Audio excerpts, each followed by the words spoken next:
Welcome to the Build Report, sponsored by Havio, the health and safety experts. Cash is king. With a recent global IT outage where banking, travel and the NHS were all affected, suddenly everyone needed cash to pay for things. You remember those small bits of paper the government are trying to get rid of? And suddenly everyone wants to be your best friend as a builder because you've got a bit of cash. This goes to show that we cannot totally rely on one form of currency, especially online or digital. A bug or a hack or an update and chaos, total chaos. Cash will always be king. Not even the cleverest IT bug can hack into your own cash. More news from the government with the launch of the Skills England initiative. The Department of Education says the initiative has been introduced to reduce reliance on overseas workers amid industry concern about skills capacity. It adds, Skills England will bring together central and local government, businesses, training providers and unions to meet the skills need of the next decade across all regions, providing strategic oversight of the post-16 skills system aligned to the government's industrial strategy. Now that sounds pretty good, doesn't it? But what in reality is it actually saying? So the new initiative called Skills England, it says it aims to bring everyone together and is going to sort out the massive skills shortage we have in construction. This is a huge, huge task. The former Co-op boss, Richard Pennycook, has been brought in to head this up. Someone who got a CBE for services to retail in 2020. So is this guy really the best person to sort this huge skills shortage out? I'm not so sure, but we will see. And what about the CITB, Construction Industry Training Board? Are they going to be part of this or are they going to be replaced? Where do CSCS cards sit in all of this? And what about apprenticeships? What about T-levels? There is so much to be taken into consideration, and someone who has worked in retail his whole life may not be the best choice, but I'm going to try and speak to Richard and get him on one of our shows so he can share his vision. Whilst on the subject of the CITB, their CEO, Tim Balcon, has said, we're ready to work with government, industry and training partners to ensure coordinated reforms are put in place to drive sustained growth in the construction industry. But this was announced by him before the Skills England initiative was launched. So I wonder if they knew this announcement was coming. There's an awful lot of noise surrounding the CITB at the moment, and if they're actually fit to continue or they need disbanding and a new training body needs to be set up. It's going to be very interesting to see which way this goes. Will they be part of Skills England? Or was this announcement by their CEO a last-ditch attempt to keep them going?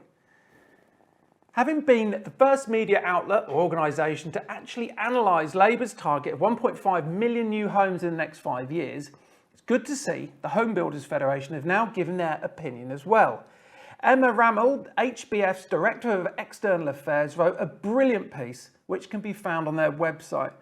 She asked questions that are not only important but also key to reaching this house building target. An ageing workforce, a loss of skills, not enough people joining the industry, etc. We must look into all areas if we're to get anywhere near this huge target of new homes over the next 5 years. I've said before, without radical change, especially helping SMEs and micro businesses, we won't get anywhere near this. However, if the government and the powers that be in our industry work with us and listen, it's achievable.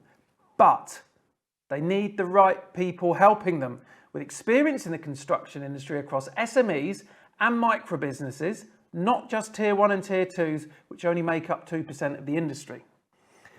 Next, a positive sign for the UK economy. According to a report by APM, the Associations for Project Management, 7 in 10 project professionals working for SMEs in the UK construction sector are expecting a rise in the number of appointed projects over the next 3 years.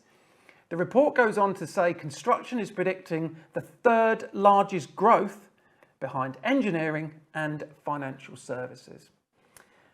Another positive news story, Steve Kerslake, the founder and CEO of Construction Sport, has embarked on walking another marathon to show being proactive works better than being reactive when dealing with mental health in construction. The group walked the 26.2 miles from central London to Richmond and back again. getting out in the fresh air, chatting, laughing, and certainly getting their steps in for the day. A lot of other charities need to focus on being proactive around this, not just reactive. Having been at that stage, I can guarantee when you're ready to end it, you aren't going to download an app or call someone. We must work together as an industry to get these suicide figures down. There's far too many companies, charities, organisations, councils, federations, etc. that simply don't care. It's time for positive change. If you are watching this and want to make a difference, please get in touch with us, as all we need is one company to put their head above the parapet and lead the way. And then the rest will follow. And finally, one to follow. This week, a very accomplished decorator called Trevor, a Dulux Decorator of the Year and Screwfix Tradesperson of the Year finalist.